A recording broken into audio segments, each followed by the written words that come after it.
Lo que estábamos viendo en la última sesión era unas aplicaciones del ROCE ya en transmisiones de potencia rotacional a través de poleas y correas, ¿no? Estábamos en la parte inicial. Para ello, estábamos viendo el caso, jóvenes, de un tambor, ¿cierto?, que está atrancado, y la forma de mostrarlo está atrancado es, se aparecen los textos, ¿ah? Por favor, me confirman que están viendo esto de correas planas.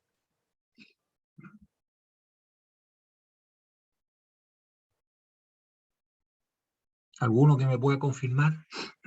Sí, profe, se está viendo. Ya, gracias. Ya, estas correas planas hoy en día casi no se utilizan, ¿ah? Antiguamente sí, todas las transmisiones de polea y correa eran con correas planas, y eran correas de cuero, ¿ah? Eran de material orgánico que se estiraba con el tiempo, en fin, había que ponerle una polea tensora y se cortaban también, ¿ah? Bueno, era todo un drama esto de las correas.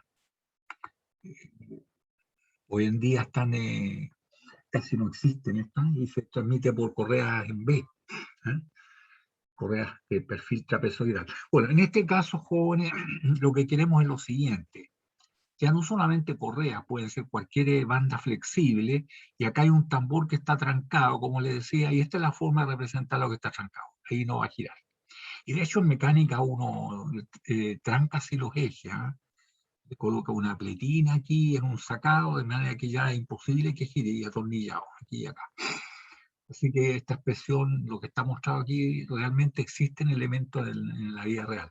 Bueno, aquí queremos levantar una carga, Q, y aquí está el elemento flexible, que puede ser un cable, en fin, y da vuelta alrededor del tambor, y aquí lo vamos a tirar para subir.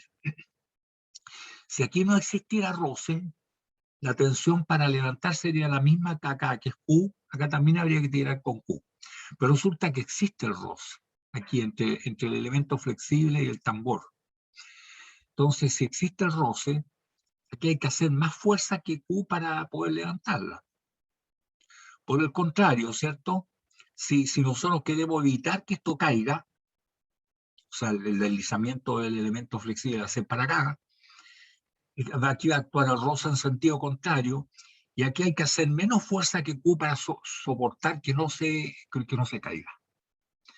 Entonces, vemos que el roce aquí actuando a través de toda esta parte es un elemento importante. Entonces, para el cálculo ya podemos presumir que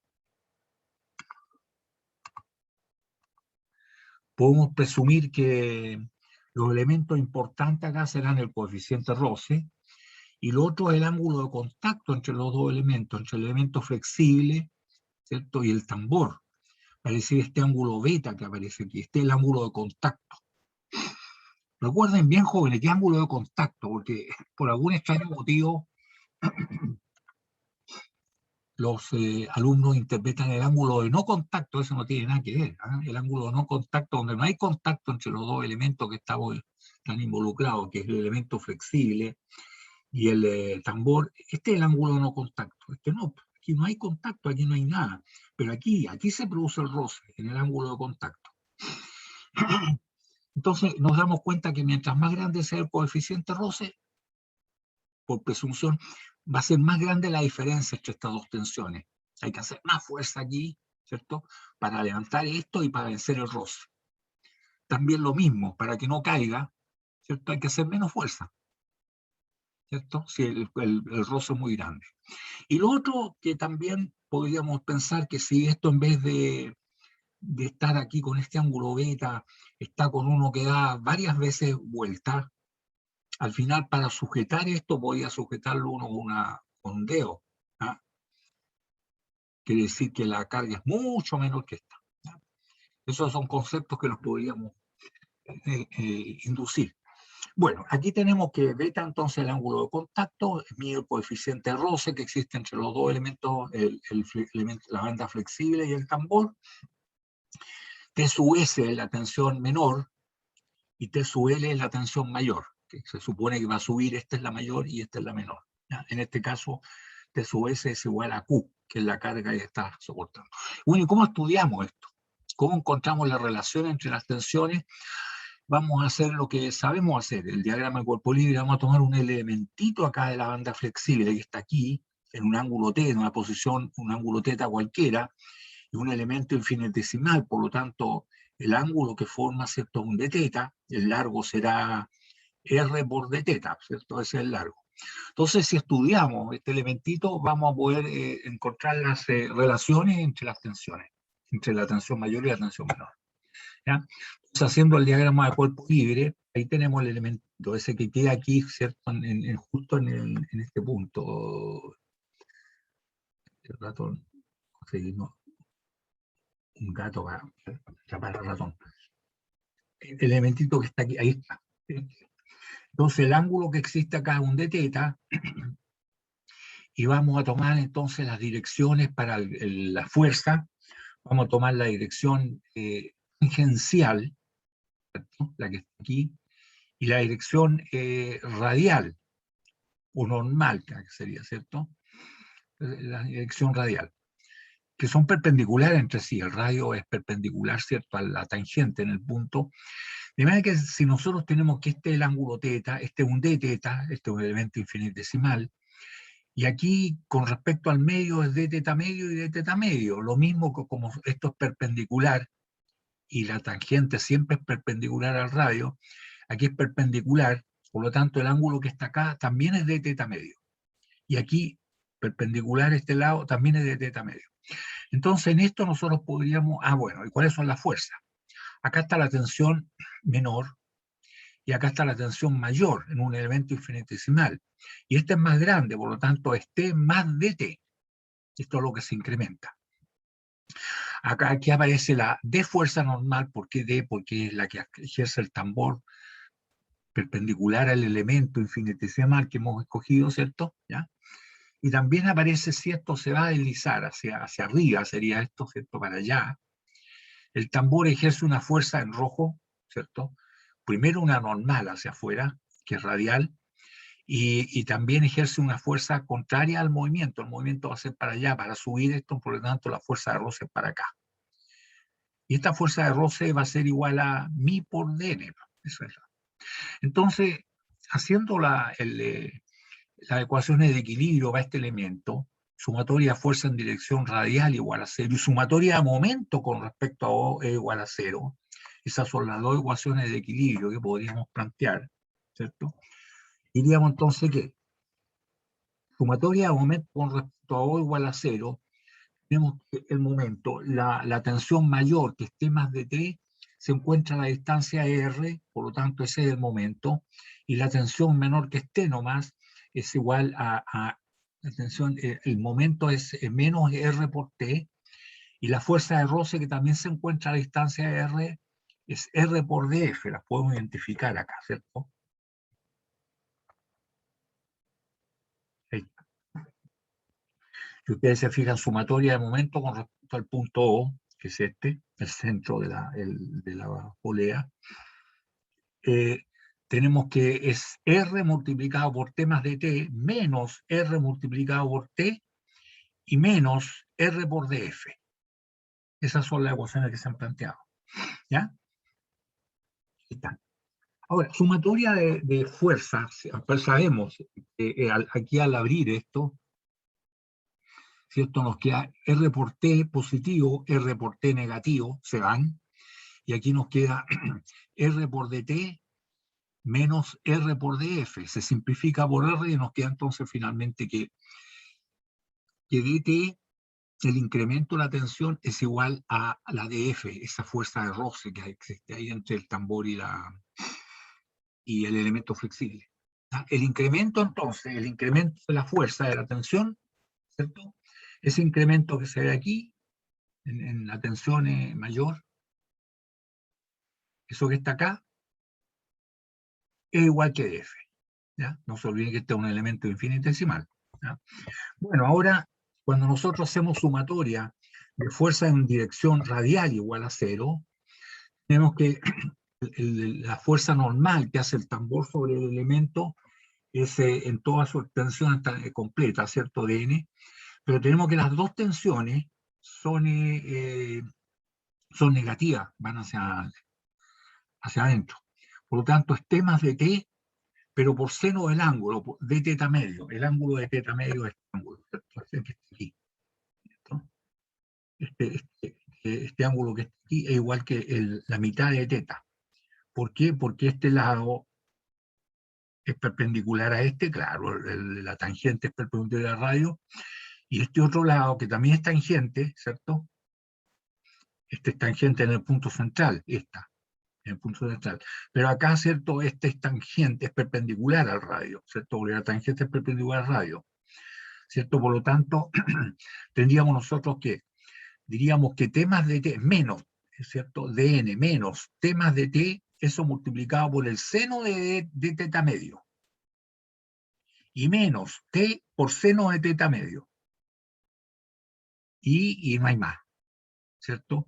O sea, dn menos T más de T por seno de teta medio y menos T por seno de teta medio es igual a cero. Es lo que está planteado, es lo que está planteado acá.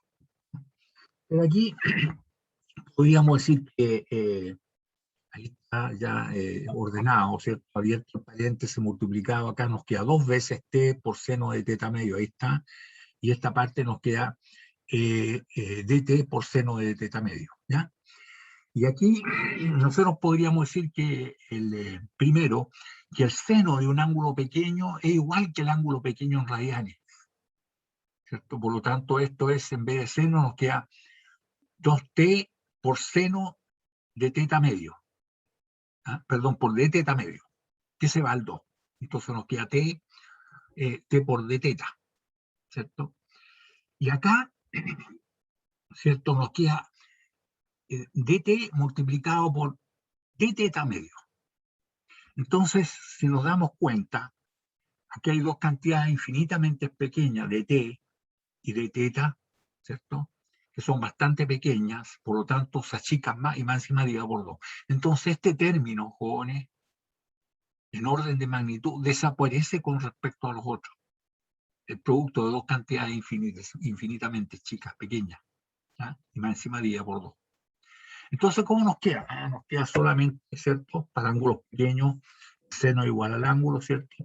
Y acá se nos va y nos queda finalmente que dn va a ser igual se va el 2 acá, nos queda t por d teta. ¿Ah? dn entonces igual a t por d teta. Entonces nosotros podríamos decir que sabiendo que df, que es fuerza que está aquí, es igual a mi por dn, y mi por dn, ¿cierto?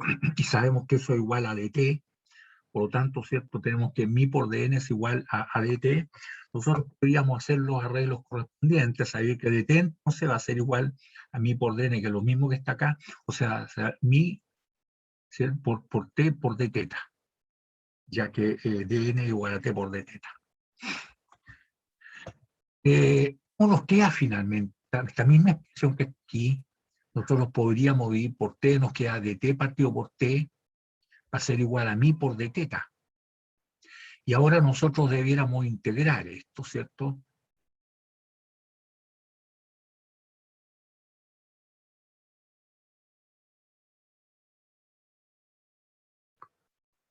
¿Me escuchan, jóvenes? Sí, profe. Ya, Ahora ok. sí. Porque se me había ido el internet. Bueno, continúo entonces. Se me había ido por un breve momento. Entonces tenemos jóvenes que... Profesor, ¿Sí? No está compartiendo. ¿me repetí la última parte? Ah, ya, no estoy compartiendo. Ya, vamos a salir de aquí. Claro, no estoy... Pero voy a tener que volver a entrar. No, no...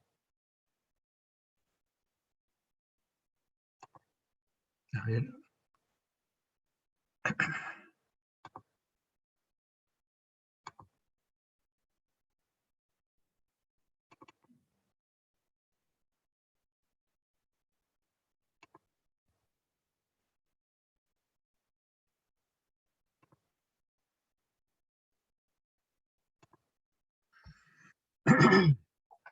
Veamos. A todo esto no sé si se está grabando en este momento. Se paró de grabar. Está grabando, sí, que Se está grabando. grabando ya, perfecto. Ahora, ¿están viendo la proyección o no? Sí, ahora sí. Ya, ok, gracias. Es que me fui para afuera, es bien inestable acá. ¿Ah? Imagino que cuando me pongan la fibra óptica será mejor, no sé, pues no tengo idea.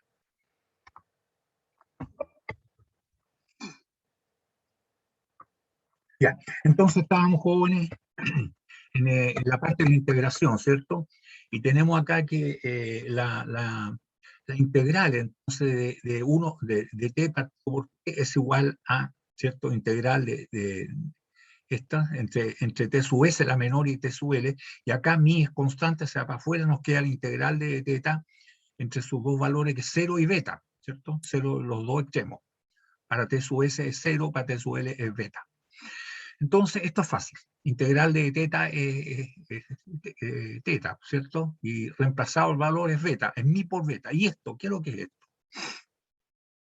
La integral de esto, ¿cierto? Es el logaritmo natural, ¿cierto? De t, de t sub s y t sub l.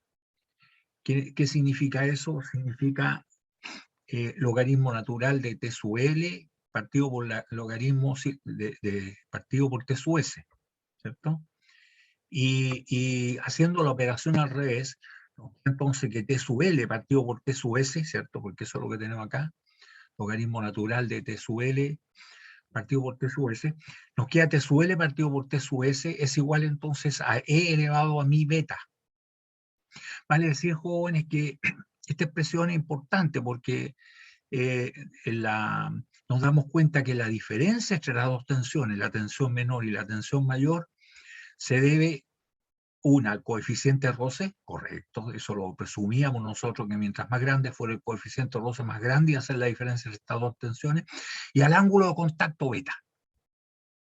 El ángulo de contacto beta también es importante. Mientras más grande sea el ángulo, más grande es la diferencia entre estas dos tensiones. De hecho, jóvenes, en el problema, el planteamiento original, que está acá, ¿cierto? Profe, Este pero si por ejemplo, digamos que beta, o sea, digamos que la polea está en contacto con un puro cuarto de círculo, sí, ahí diríamos que que el ángulo de contacto de beta sería como pi medio. pi medio, ¿sí? Porque en radianes. Ah, ya. Ya, pero lo que quería mostrar es lo siguiente. Fíjense que si ustedes tienen un bulto grandote acá y llega en vez de darle este ángulo beta, le dan varias vueltas y aquí llaman a un niño, sujétalo, lo va a sujetar con una muy poca tensión, nunca superior al peso de él. Cuando se cuelga el peso de él. Entonces el niño podría sujetar una carga de varias toneladas, porque aquí el ángulo beta ya no es pi medio, como decías tú, para un cuadrante, no es este ángulo beta, sino que varias veces, ¿cierto? Varias veces 2pi, ¿sí? Entonces el exponente ahí crece bastante. Claro, si usted después le dicen al niño levante el bulto, el niño se va a trepar para arriba, se va a encalmar y no va a hacerle nada, porque necesita una fuerza mucho más grande y él no es capaz de producirla debido a su peso. Y eso ustedes lo pueden ver, jóvenes, en las películas de cowboy, que antiguamente se dan muchas. Y en las películas de cowboy siempre llegaban al bar a tomar whisky siempre. Y llegaba el jinete, agarraba la rienda y le daba una vuelta nomás, un par de vueltas al palo, al palenque que había ahí en la salida del bar. Y el caballo, si tiraba, no era capaz de soltarse. ¿Qué es lo que ocurría? Porque venía la rienda, ¿cierto?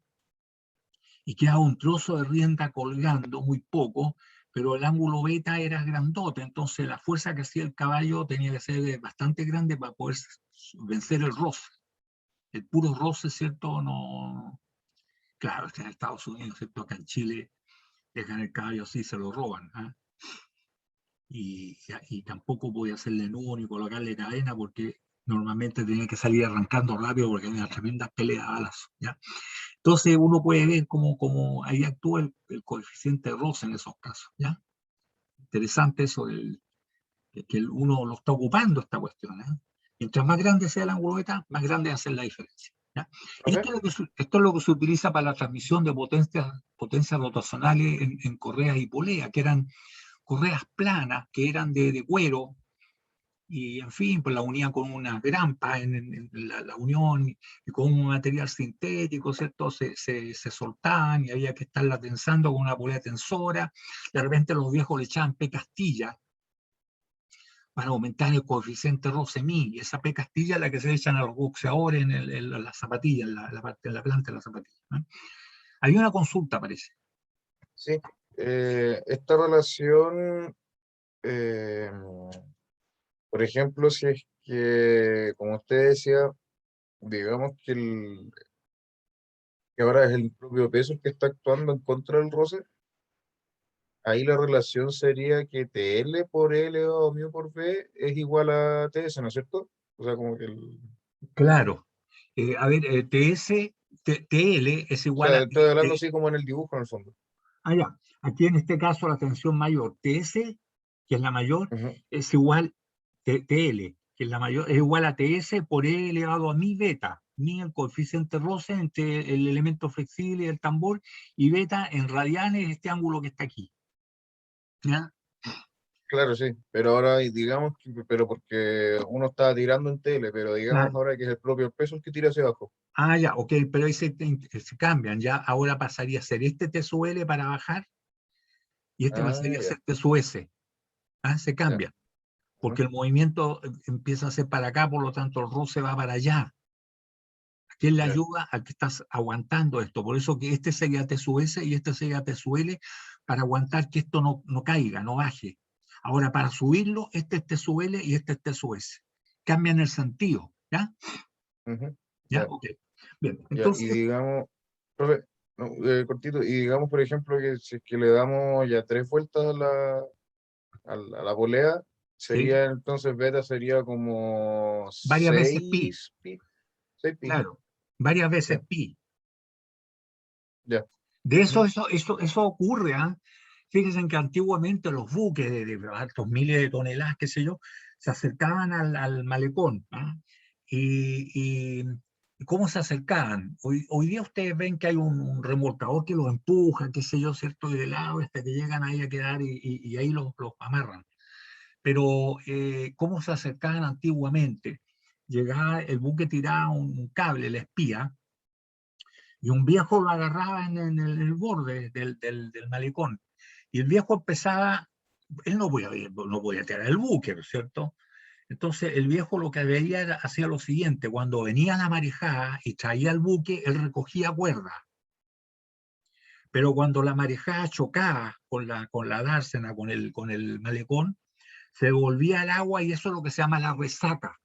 Esa es la resaca. Cuando se devuelve, el agua chocó contra el muelle y se devuelve, esa es la resaca. Entonces la resaca se llama buque y viejo y todo. Entonces el viejo, él no iba a poder aguantar esa carga, y cuando ya la resaca golpeaba, él llegaba y le daba en un fierro que estaba anclado, que se llama vita, ¿ah? Llegaba y le daba varias vueltas al cable, y él lo sujetaba con su mano, igual que el cabro chico que puede sujetar esto si tiene varias vueltas, ¿cierto? Que puede tener varias toneladas, y acá el niño, con la poca fuerza que hace su mano, es capaz de soportar la carga por el roce que está ayudando. Al viejo le ayudaba el roce, ¿cierto? Para aguantar el tirón que pegaba el buque cuando la resaca lo tiraba para afuera. Cuando venía nuevamente la marejada, venía la ola, ¿cierto? Y otra vez acercaba al buque, el viejo sacaba el cable de la vita y empezaba a recoger cable nuevamente. Y después que venía la resaca, lo volvía a enrollar y así hasta que el buque quedara en el puerto. Ese era el método de acercar los buques a los puertos. Y está utilizando esto, ¿cierto? Esto que está aquí, ¿ya? Entonces tenemos, jóvenes, que ya tenemos la relación importante, tal como lo podíamos suponer, ¿cierto? Es la diferencia entre las dos tensiones relacionada con el coeficiente roce, por eso que los viejos le echaban P Castilla entre la correa de cuero y la polea, para que aumentara el coeficiente de roce, lo mismo que hacen los boxeadores, ¿cierto? Que se puchan pecastillas y para aumentar el roce y no se resbalen los boxeadores cuando están recibiendo los chancacazos. ¿Eh? Y el ángulo beta entonces es importante. Mientras más grande sea el ángulo beta, es mejor, digamos, más grande es la diferencia de las dos tensiones. ¿Ya? Pero estas poleas tenían bastante, a todo esto en la universidad, el taller metalmecánico, que era inmenso, tomaba todo lo que era la parte de las salas C, los auditorios, el taller metalmecánico, todo eso era un solo taller, grandote. Estaba lleno de máquinas y herramientas que incluso se fabricaban en la universidad, había una fundición y los mismos alumnos de los cuartos de oficio mecanizaban en las piezas, tornos, qué sé yo, cepillos, tornillos de banco, en fin. Estaba lleno de tornos y estos tornos eran con poleas. ¿Eh? Había una polea, un eje grandote con poleas que alimentaban todas las máquinas de herramientas, todas estaban girando estas a través de correas planas. Y había un elemento que era el embrague, cuando uno iba a trabajar en su torno, lo acoplaba y quedaba trabajando el torno. Entonces, claro, bastante ineficiente. Después aparecieron cada máquina con su motor propio. Pero antes era así, ¿eh? Hasta los años 50 era así en la universidad. Después se eliminaron, ya están los tornos Mauser, que son todos independientes, que todos son viejos, pero son de los años 50 y tanto. ¿Ya? Eso es, pues así ocurría eso con las correas planas, y con los problemas propios. ¿Cuál es? Que se pensaban a soltar por un elemento orgánico, había que estarlo tensando con unas poleas tensoras que hacían una presión para que estuvieran con la tensión suficiente para transmitir la potencia rotacional, y la otra que es la pecastilla.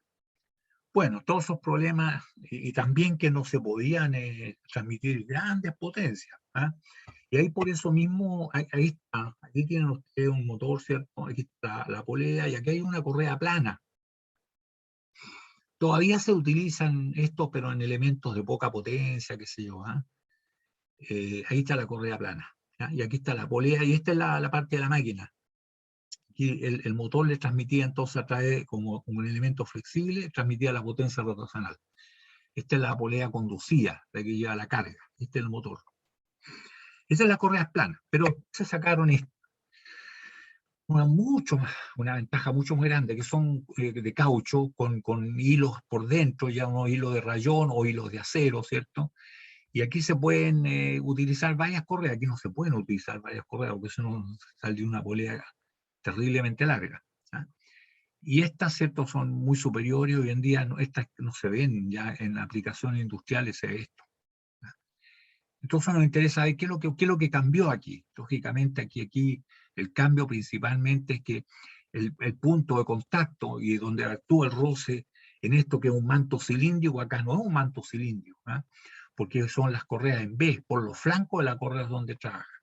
De manera que en este caso, jóvenes, ¿cierto?, ocurre lo siguiente. Esta es la polea. No sé si entienden este mono, pero si no lo entiende, por favor me lo dicen porque es importante. Este es un pedazo de la polea visto así de lado, ¿cierto? De frente se ve un círculo, así de lado se vería así. Aquí corto el otro pedazo porque no interesa, está el eje y todo lo demás. Entonces, aquí están lo que se llama los flancos de la guía, donde va la correa, y la correa topa aquí al costado, no te debe tocar abajo. Si toca acá abajo, pierde todo el efecto, ¿cierto?, de la correa en B. Y aquí tiene un ángulo, ¿cierto?, de garganta, que es el ángulo alfa, ¿cierto?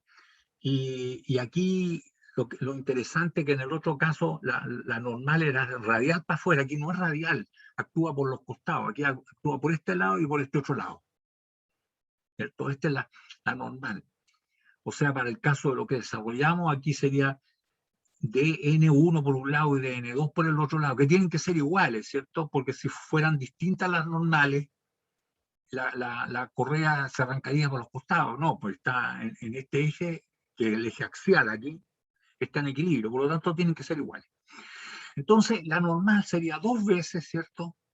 2 veces dn, este es dn, están los dos lados, dn, 2 veces dn por el seno de alfa medio, por el seno de este ángulo, ¿cierto? Porque esa es la que actuaría radialmente para afuera, como lo vimos recién. Y el roce actuaría efectivamente igual que el otro actúa aquí abajo, ¿cierto? Aquí, esta actuaría igual, en la misma dirección y sentido, ¿cierto? ¿Y cuánto es? Es de n multiplicado por el coeficiente roce mi. Ese es para el roce máximo, cuando ya está a punto de resbalar, eso no hay que olvidarse.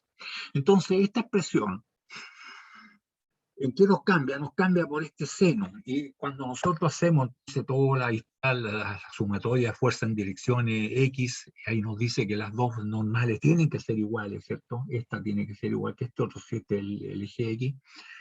Si hacemos entonces el sumatorio de momento, ahora esto es lo importante, T más de T, ¿cierto?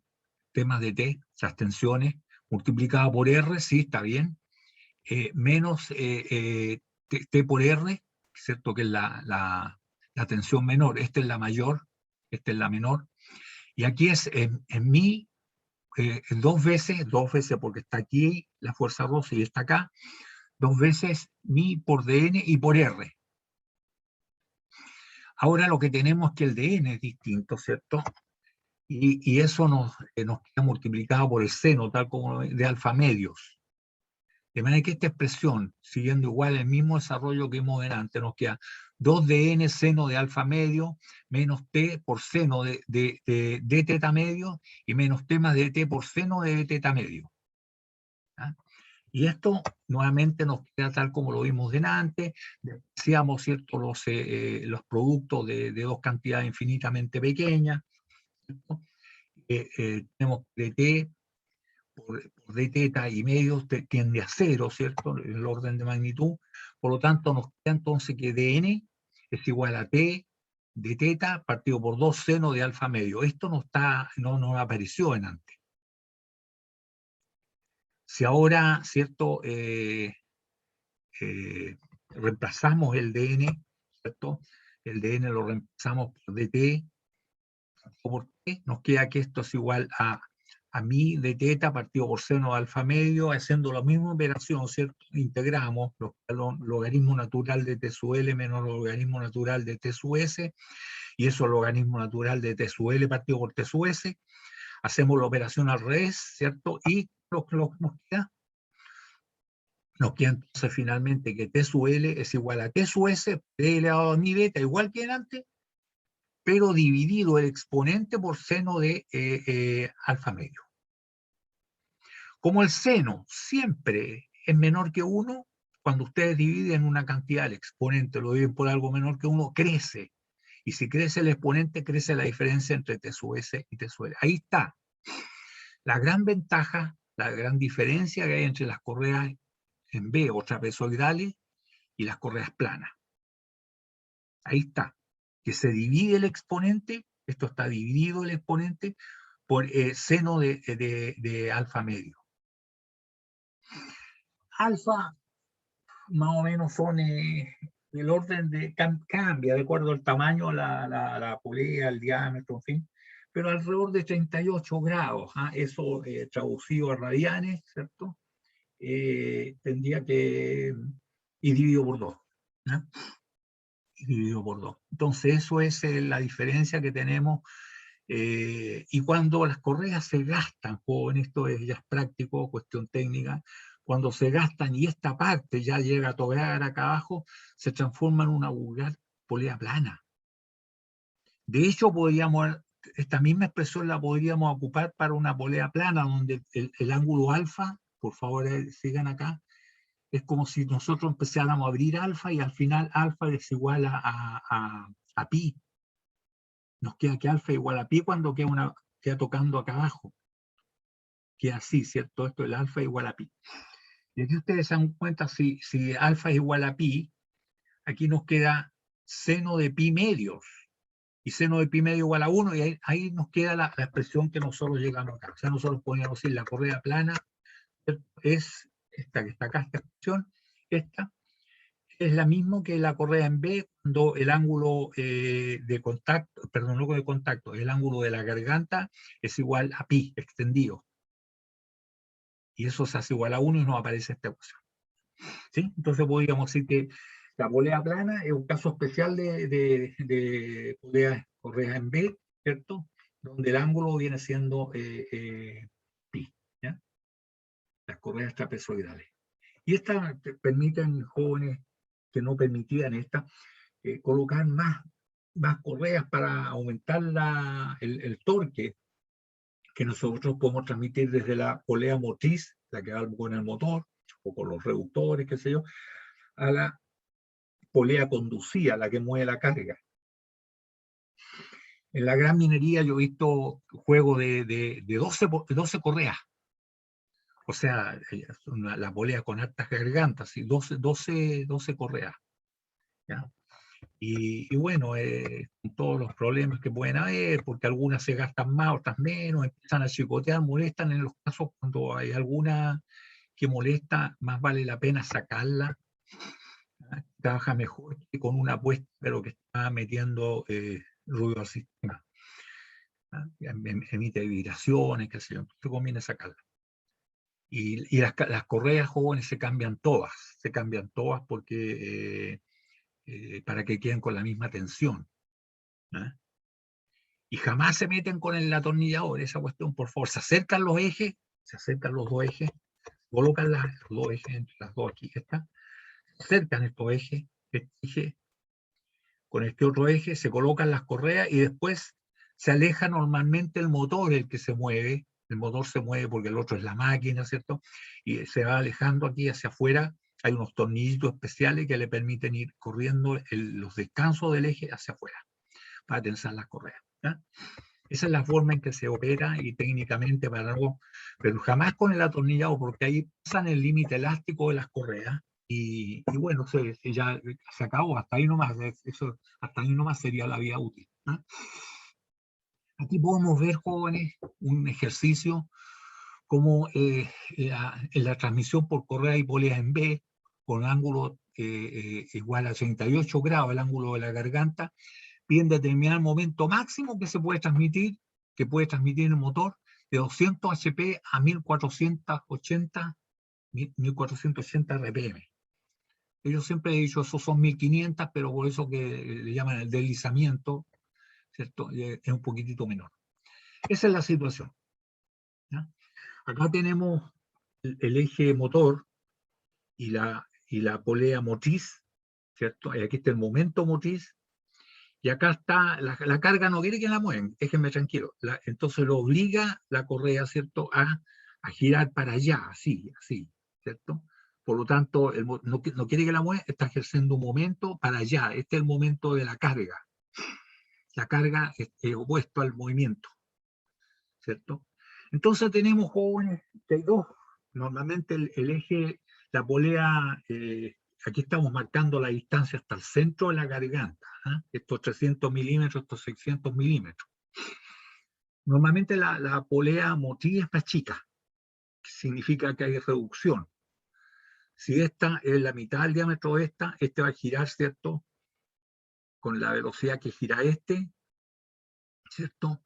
Pero a un radio que es el doble, la velocidad lineal es la misma aquí que acá, pero la velocidad circunferencial de esta es la mitad de esta. Esto es lo que se aprovecha entonces hacer una reducción de la velocidad. Esta es nuestra situación. Entonces lo que piden es decir, cuál determina el momento máximo que se puede transmitir. Entonces tenemos que aquí, si ustedes se fijan, jóvenes, aquí hay un problema que es geométrico, que es el que siempre les causa dificultad a los estudiantes. Fíjense que aquí las perpendiculares, ¿cierto?, al punto de contacto son paralelas, porque la tangente es una sola, así que las perpendiculares necesariamente son paralelas.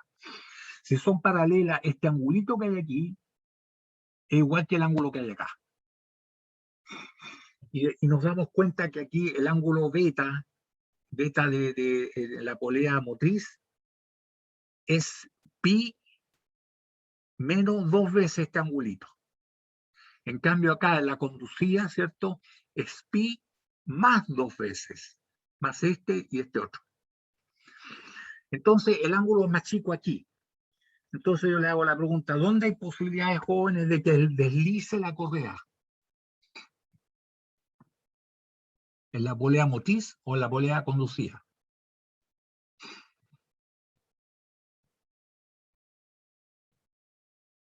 Está claro que el ángulo beta es más chico en la motriz, porque es pi menos 2 veces ese angulito que está ahí. Entonces, ¿dónde hay posibilidades que deslice? Viendo la ecuación que T sub L es igual a T sub S por L a mi beta partido por el seno del ángulo S de phi medios.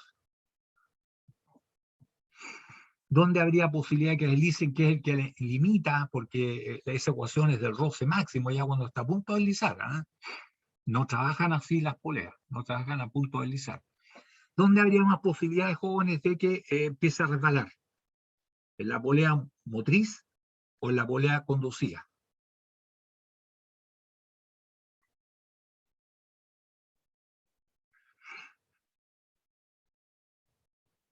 ¿Sí? ¿Me están escuchando, cierto? Sí, profe. Sí, pero tengo una duda. Yo creo que en la conducida, es que en la conducida tendría mayor tensión porque tiene más Tiene roce. tiene más contacto. Hay más Pero el roce ahí, ¿cierto? contacto no. A ver, creo que me enredé en la definición. Claro, es al revés. O sea, donde hay posibilidades, donde primero va a empezar a deslizar de acá. Por lo tanto, Donde aquí, tiene menos contacto. porque tiene un ángulo de contacto más chico. Entonces aquí va a llegar el momento que va a empezar a deslizar. Entonces nos preocupamos de la polea conducida. Aquí. ¿Ya? Pero aquí la dificultad un poco está en este angulito que alfa se le llamó acá. El ángulo alfa. Y el ángulo alfa, jóvenes, es bastante sencillo de sacarlo. Fíjense lo siguiente, fíjense bien acá. Nosotros tenemos que, si llegamos y tiramos una paralela a esto, ahí está tirado en azul, ¿sí? Esta paralela, lógicamente, es perpendicular, aquí va a decir esto es 90 grados. Y si ustedes se fijan, esto es perpendicular a esta, mientras esto es perpendicular a esto, por lo tanto, aquí está el mismo ángulo alfa. Por lo tanto, el angulito alfa que está acá, el que está aquí, es el arco seno ¿de qué cosa? De esta distancia que viene siendo igual al radio grande menos el radio chico, o el diámetro grande menos el diámetro chico dividido por 4, ¿cierto? ¿Está bien? Entonces se conoce esta distancia, este cateto, y se conoce la hipotenusa, que es la distancia entre los dos ejes. Por lo tanto, alfa va a ser igual a arco seno de grande menos de chico medio partido por la distancia C que es entre los dos ejes. O sea, se conoce geométricamente el ángulo alfa, con esto he tirado una paralela acá. Entonces, ya conocido alfa, sabemos que el ángulo este es igual a pi menos 2 veces alfa en radianes. Para transformarlo en radianes, ¿cierto? Hay que multiplicar por pi, hay que dividir por 180. ¿Sí? Y ahí tenemos un radian. Entonces ya tendríamos el ángulo alfa geométricamente determinado, pero aquí hay un problema, ¿cierto? Creo, no sé si lo hicimos ya una vez, ¿cierto? Parece que sí en torsión. Tenemos la potencia en HP, la velocidad que en realidad es frecuencia en RPM, y nosotros queremos sacar el momento en centímetros kilogramos fuerza. Entonces, ¿cierto? Sabíamos que había un número, ¿cierto? Que permitía, ¿cierto? Hacer la transformación, y ese número era 71.620 de la potencia en HP, la frecuencia en RPM, y nos da entonces el momento en centímetros kilogramos fuerza. Un sistema híbrido, por lo tanto se ocupa, ¿cierto? Estos valores que son, ¿cómo se llama? Constante o para por la conversión de unidades. 71.616 en realidad, pero se ocupa el 71.620. Y esto se ocupa en todas partes. De repente uno está en medio de una mina, ¿cierto? Un túnel y tiene que hacer esta conversión, la puede hacer casi mentalmente. Y eso entonces, la potencia en HP, la frecuencia en RPM, ¿cierto? Y este numerito, ¿cierto? Nos da 71.620, nos da 9.678,38 centímetros kilogramos fuerza. Esto es, ¿cierto? La potencia, ¿cierto? El momento que puede transmitir la la que tiene la polea motriz. Pero aquí puede resbalar, ¿cierto? Pues, entonces, lo que nos preguntan es cuál es la máxima que puede transmitir acá, ¿ya? Entonces tenemos que, ahí lo que les dije recién, el ángulo alfa es igual a coseno del radio conducido menos el radio motriz partido por la distancia entre los ejes, 700, ¿cierto? Eso viene de aquí, de este triangulito rectángulo que está aquí. Y eso nos da, ¿cierto? 12,374 grados, lo cual significa 0,216 radianes al multiplicar por pi y dividir por 180. ¿Ah? Eso es. Y nos queda entonces que tendríamos que el ángulo beta motor, ¿cierto?, es igual a pi más 2 alfa, por lo tanto más 2,7097 radianes, y el otro, el conducido, ¿cierto?, pi más 2 alfa va a decir 3,574 radianes. Tenemos el ángulo de contacto. ¿Se conoce el coeficiente roce? Se supone que sí, es 0,3, acá está anotado, ¿no? 0,3. Es la que tendríamos nosotros. El rodamiento se produce en la polea motriz, por tener menor ángulo de contacto beta. Entonces diríamos nosotros que el momento su L por R motor menos T su S por R motor, ¿cierto? Es igual, y aquí está a punto, cuando está a punto de resbalar, aquí tenemos las dos tensiones, este su S por E elevado a mi beta partido por, o sea, E elevado a mi beta partido por seno de beta motriz. Seno claro, aquí está en grados, ¿cierto? Los 19, como hay tantos, son, aquí tiene que ser, no, el seno está bien en grados, no hay ningún problema, ¿cierto? 19 grados, porque eran 38, 19 grados el ángulo de variante, menos T sub S. Entonces aquí nosotros podríamos sacar cuánto vale T sub S, porque conocemos el momento motor, que nos dio 9.000 y tanto, 9.678, y conocemos el ángulo de contacto, conocemos el coeficiente roce, ¿cierto? Y también conocemos el ángulo de la garganta, por lo tanto aquí podemos calcular T sub S, ¿cierto? El momento motor entonces es igual a 15, ¿cierto? Por T sub S por 0,9, ¿por qué 15? Porque son 300 el radio, ¿cierto? El diámetro son 300, el radio son 150 y este es el radio. ¿Ah?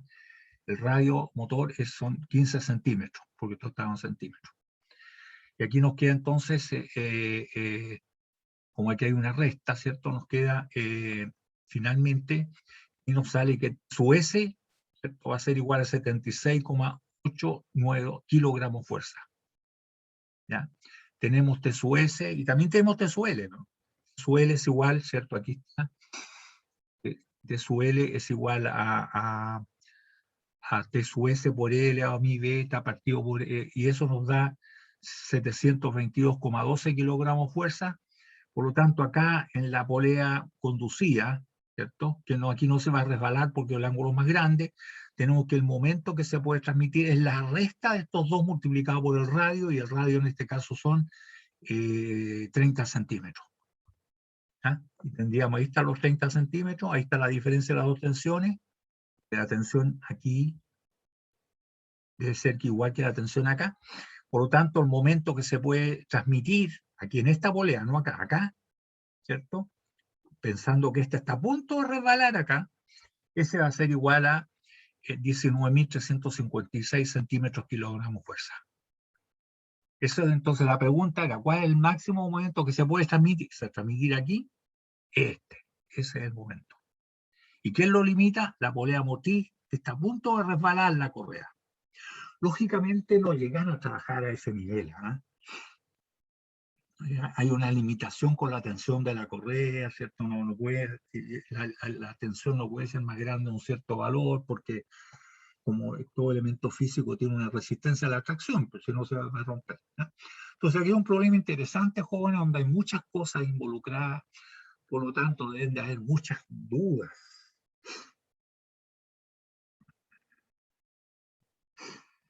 Entonces estoy atento a las consultas.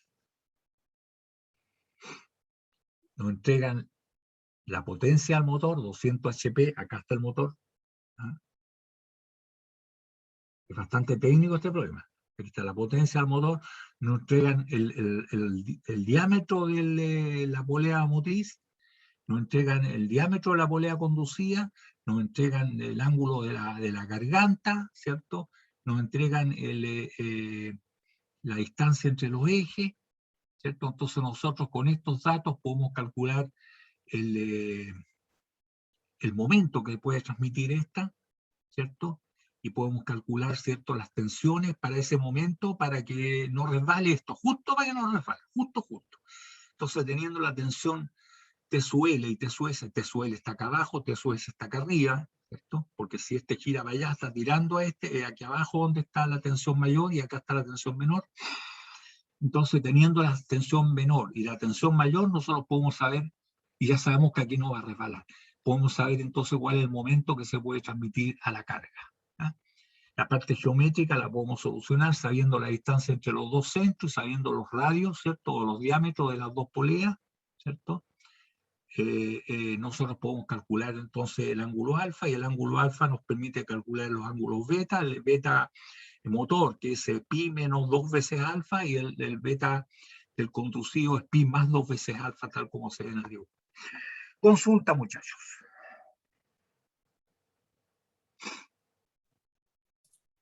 Profe, ¿Sí?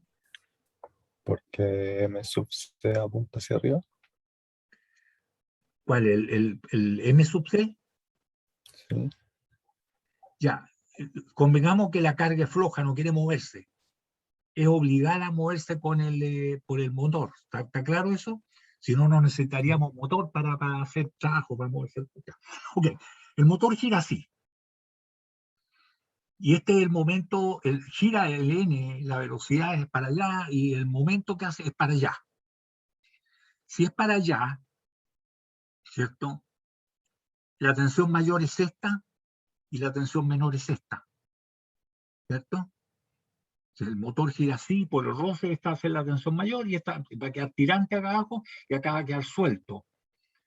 De hecho, esta quedaría en línea recta, y este quedaría siendo un seno para acá, ¿sí? Una cosa así, ¿cierto? ¿Sí? Quedaría suelto, pensando, ¿no? Ya, una cosa así. Entonces este es T sub S y este es T sub L. Si este es T sub L y este es T sub S, ¿cierto? El motor obliga a que la velocidad, que este gira así. Está claro ahí por simple inspección que gira así. ¿Está bien o no? Ah, sí, sí. Se giraría así. Por lo tanto, el momento del conducido es para el otro lado, pues, si no quiere que lo muevan. Opone resistencia a ser movido. Quiere quedarse quieto y lo obligan a moverse así. Entonces, ¿cierto? Está claro, ¿cierto? Que si se va a mover así, el momento es para el otro lado. Este es el momento que ejerce la carga. La carga ejerce contrario. No quiere que la mueva. Siempre hace el contrario del movimiento. La carga es contrario al movimiento. ¿Ya? ¿Sí? ¿Está bien? Sí, sí, ahora sí. Ya. Ahora sí. Convengamos que las velocidades, las dos van en el mismo sentido. ¿Eh?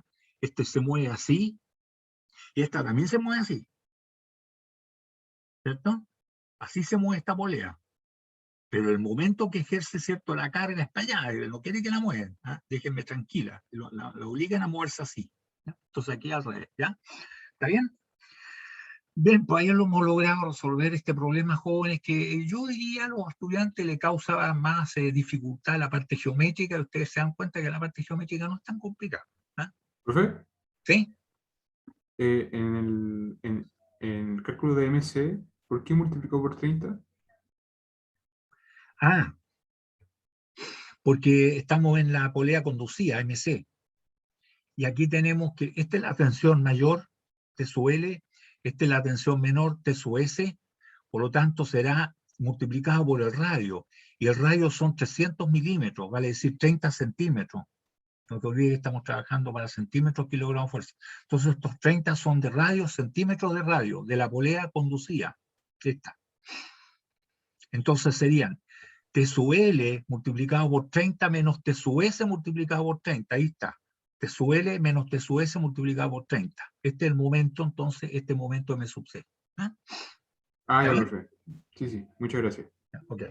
¿Alguna otra duda, jóvenes? Ya, este problema es para examinarlo, ¿ah? Porque hay muchas cosas involucradas ahí. Entonces, si uno le pega una leída rápida, no se entiende mucho, pero de a poco se va dando cuenta, ya, ok.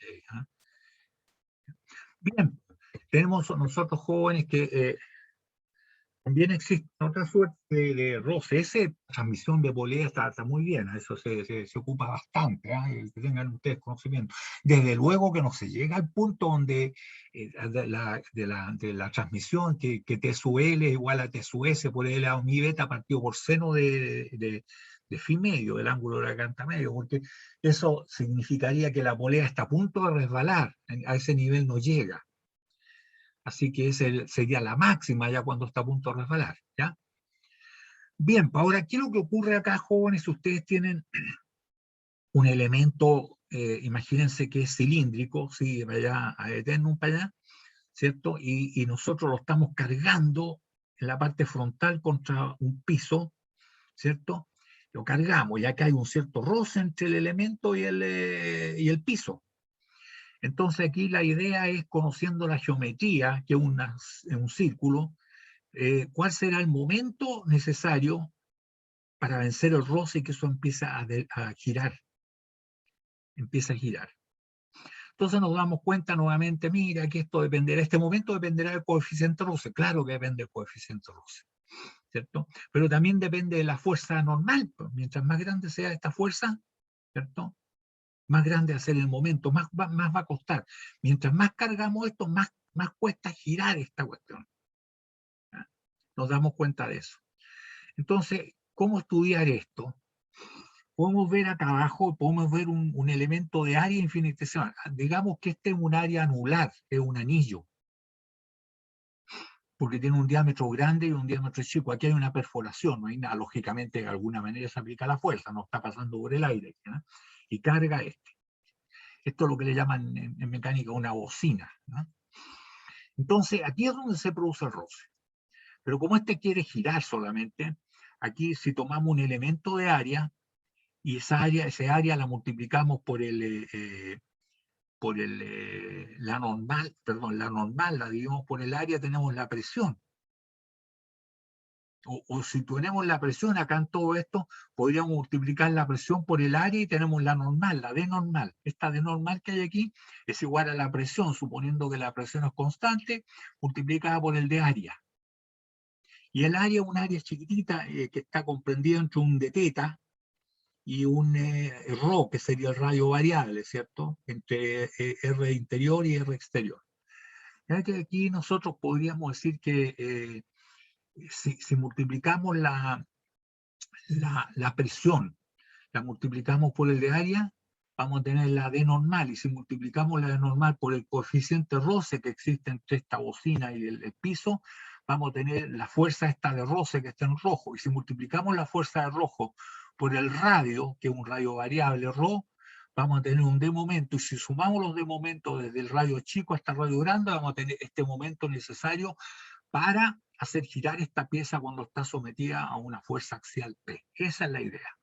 Entonces tomamos la sección, aquí está, jóvenes, aquí está un ángulo teta para una posición cualquiera, el elemento tiene un de teta, aquí está el radio variable que no está ρ, aquí es R nomás, R minúscula, y aquí hay un dr, de manera que nosotros podríamos decir que el de área es igual a R de teta, que sería esta, multiplicado por dr. Ese sería el de área. ¿Ah? Entonces, si tenemos la presión y la multiplicamos por el de área, vamos a tener la D normal. Y si la D normal la multiplicamos por el coeficiente roce, tendríamos una fuerza tangencial. Y si tenemos esa fuerza tangencial y la multiplicamos por el radio, vamos a tener un D momento. Y si sumamos los D momentos desde aquí hasta allá, tendríamos el momento que es necesario ejercer, ¿cierto?, para lograr vencer el roce acá y que esto gire. Esa es la idea. Entonces ahí estaría todo el dibujo. Por favor, si no se entiende, pregunten, jóvenes.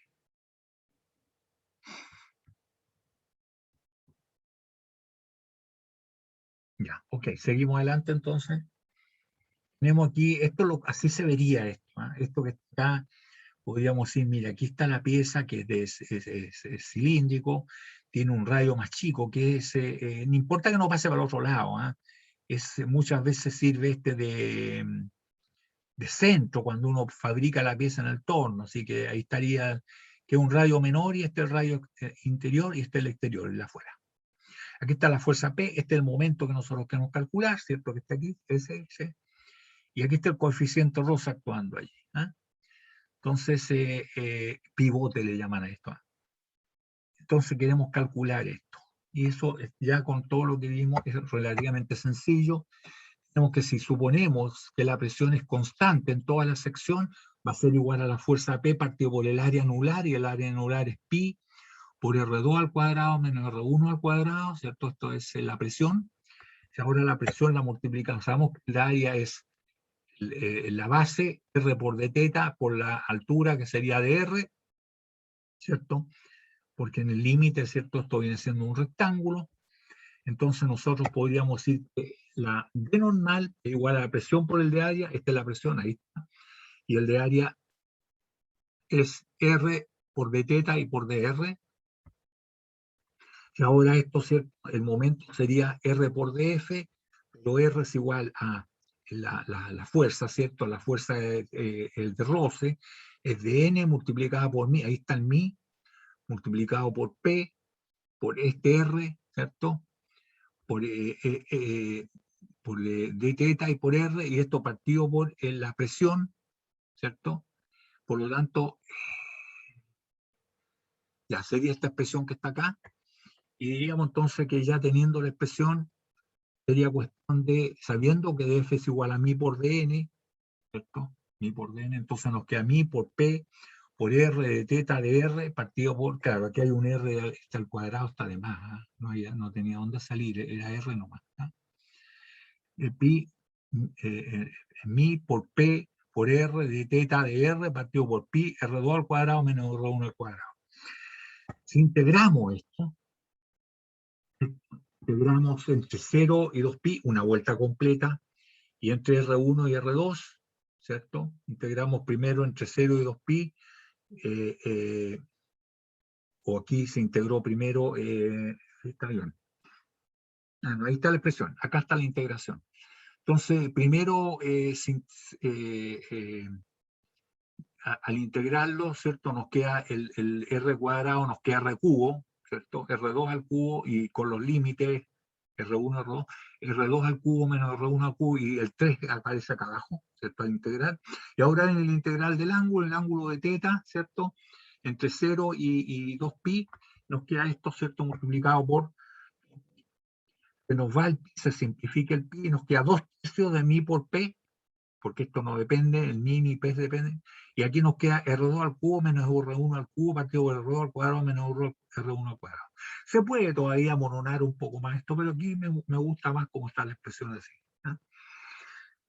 Si no existiera el R1, si fuera un círculo completo, esto es igual a 0, ¿cierto? Esto es igual a 0, entonces nos queda R2 al cubo partido por R2 al cuadrado, es R2 nomás, o sea, nos queda 2mi P por R partido por 3. 2/3 de mi por P y por R. Que es bastante simple. ¿Eh? Este sería un anillo, pero si es un círculo nos queda 2/3 de mi por P y por R, por el único radio que tendría un círculo. ¿Eh? Y ese sería el momento entonces justo, ¿cierto? Que hay que aplicar. Que esto empieza a girar, lógicamente depende de la acción P, ¿cierto? Mientras más grande sea el coeficiente roce, más grande es el momento que hay que hacer aquí para vencer el roce, ¿ya? También depende, ¿cierto?, de los radios, ¿cierto?, que están involucrados. El radio más grande va a ser, y no existe el radio chico, es 2mi por P por R y 2/3, ¿cierto? Depende del coeficiente roce, de la presión axial y del radio. ¿Ah? Si R1 es 0, entonces esto es una superficie circular, ¿cierto? Nos queda es 2mi por R y 2/3. Ese sería el momento. ¿Y esto dónde se ocupa? Pucha, tiene tantas aplicaciones, ¿eh? Tiene aplicaciones en los frenos, jóvenes, porque aparece por ambos lados y se abraza el disco de freno de los vehículos, ¿cierto? Y no en todo el anillo, sino que un sector, no un pedazo. ¿Dónde más? podríamos decir que los frenos también de las bicicletas. ¿Dónde vas? En los acoplamientos, en los embragues, o sea, en los frenos. ¿Ah? Fíjense que en los tornos, que son máquinas de herramientas, uno no puede hacer el cambio de velocidad con las cajas de engranaje, que son la caja Norton, creo, porque mientras está funcionando, porque hace pedazo a los dientes, entonces tiene que cortar la potencia y ahí hace el cambio y ahí le mete el cambio, digamos, y es andar con otras revoluciones. Y eso se hace desacoplando, eso se acopla y se desacopla con unos discos que actúan con un solenoide. Y cuando se aprietan entre sí los discos, está acoplado, y si se suelta el solenoide sin energía, pues se sueltan y uno puede hacer los cambios, está desacoplado. Y eso es el acopla y desacopla, eso es lo que se llama el embrague. ¿Dónde más tiene importancia de aplicación? Tiene, a ver, hay algunos elementos acá. Ahí tenemos nosotros, ¿cierto? Lo que acabo de decir yo acá. Viene en acoplamientos que son en forma de cono, no un anillo, sino que aquí el ángulo, viendo lo mismo o parecido a lo que pasó con las correas planas y las correas en B. ¿Qué pasa si ahora en vez de ser un anillo en una superficie plana, en una superficie cónica? Y aquí está lo que está la parte del macho, ¿cierto?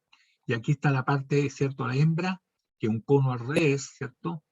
Y aquí tenemos entonces normalmente, este es el motor, y acá está el momento conducido, y el que lo hace es la presión, que la fuerza axial, y actúa sobre estas superficies cónicas.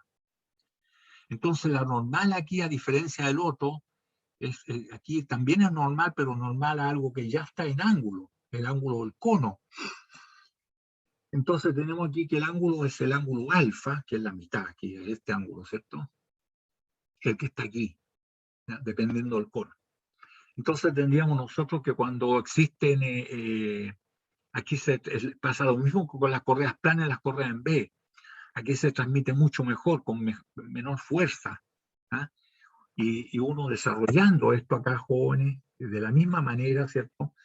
Lo que hicimos delante, lo que interesa finalmente, jóvenes, para este cono, es que hacemos la misma operación, la misma exactamente igual, vamos a llegar al final, jóvenes, nos queda que el momento torsional para lograr vencer esto y que esto arrastre este otro es igual a 2mi F, F es la fuerza axial que está aquí como P, partido por 3 seno de alfa, está dividido por el seno de alfa, y ustedes saben que al dividir por algo, ¿cierto?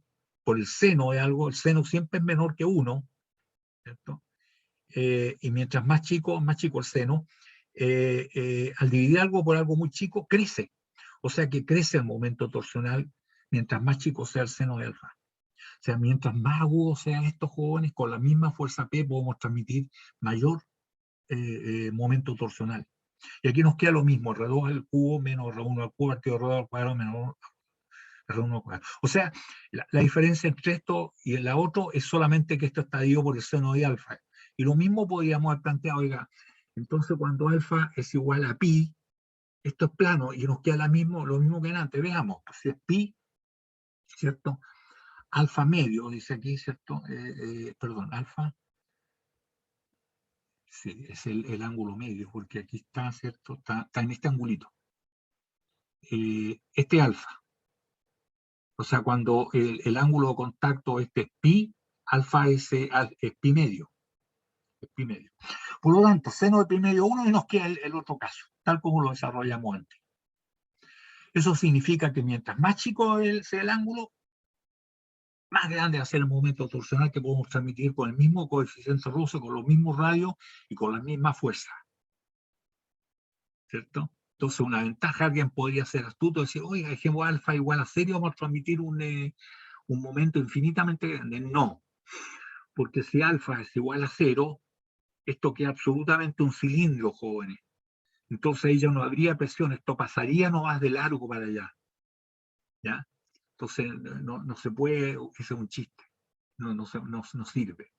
Pero tiene que ser un valor bastante pequeño. De repente es tan pequeño, jóvenes, que solamente uno con la mano podría, estoy hablando a cero, presionar esto y que quede ahí, pero ya no lo suelta con nada, porque el ángulo es muy pequeño. Y eso es lo que pasa en la hora de este elemento que se llama el cono Morse, que está acá abajo.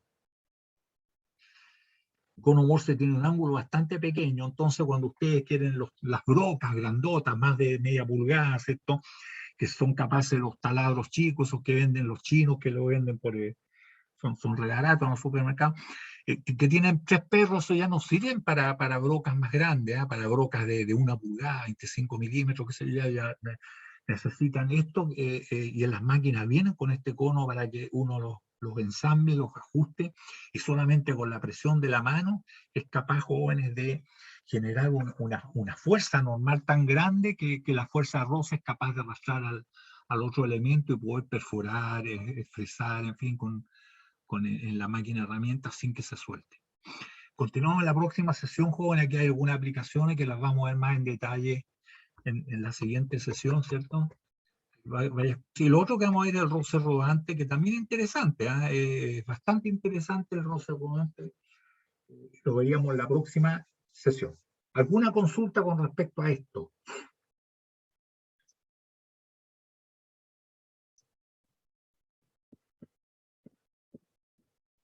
¿No? ¿No hay consultas? Parece que no. O sea, no con esto, No, pero por el mi quiz parte, del lunes me quedan todas hasta acá. Sí, llegamos hasta aquí ahora porque nos pidió la hora. Pero continuamos con este tema en la próxima sesión. Vamos a ver el roce rodante y vamos a ver las aplicaciones del roce en estos elementos. El cono Morse se los voy a tratar de explicar un poquito más, porque es interesante el punto de vista conceptual. ¿Ya? Bien, pues, jóvenes. profe, ¿Sí? entonces para el control del lunes, ¿qué traería específicamente? De veras, el control del lunes, a ver, el último control fue catenaria, ¿sí? Ujú. Y aquí estamos metidos en roce, pues. Claro, es de roce, ¿ya? Esto no. ¿Pero en polea o en No, así como no. en El bloque? roce es más elemental. Ya. No, es que este Ujú. problema, ni en un certamen lo puedo colocar. De repente a los mecánicos se los coloqué yo, este problema que está aquí, que está desarrollado acá, pero no tanto, un poco más corto, pero ahí me di cuenta que la parte de la geometría, ahora yo se la explico a ustedes, que no es nada difícil, pero si uno no lo explica antes, esto, pucha, y cómo encuentro el ángulo, en fin, esto es un lío, la parte geométrica. No es como exactamente esto, ¿ya? Pero sí hay muchos problemas en los libros con respecto al roce, que puede haber esta posibilidad, que puede ser esta otra. ¿Por qué? Porque cuando hay roce siempre ocurre esto. Mire, en vez de deslizar esto, se va a caer, se va a tumbar. No sé, y uno antes previamente no sabe eso, ¿ya? Entonces, de esos problemas que de roce sería el que estaría, ¿cierto?, en el próximo control. ¿Ya? ¿Está bien? Ya, sería entonces roce más elemental, no con polea y esas cosas. No creo. Ya, ¿Ya? profe, gracias. Listo, ok. Ujú. Bien, pues, jóvenes. Nos vemos entonces el lunes. Profe, gracias a usted. Ya. Chao, profe, Hasta luego, gracias. jóvenes. Hasta luego. A cuidarse.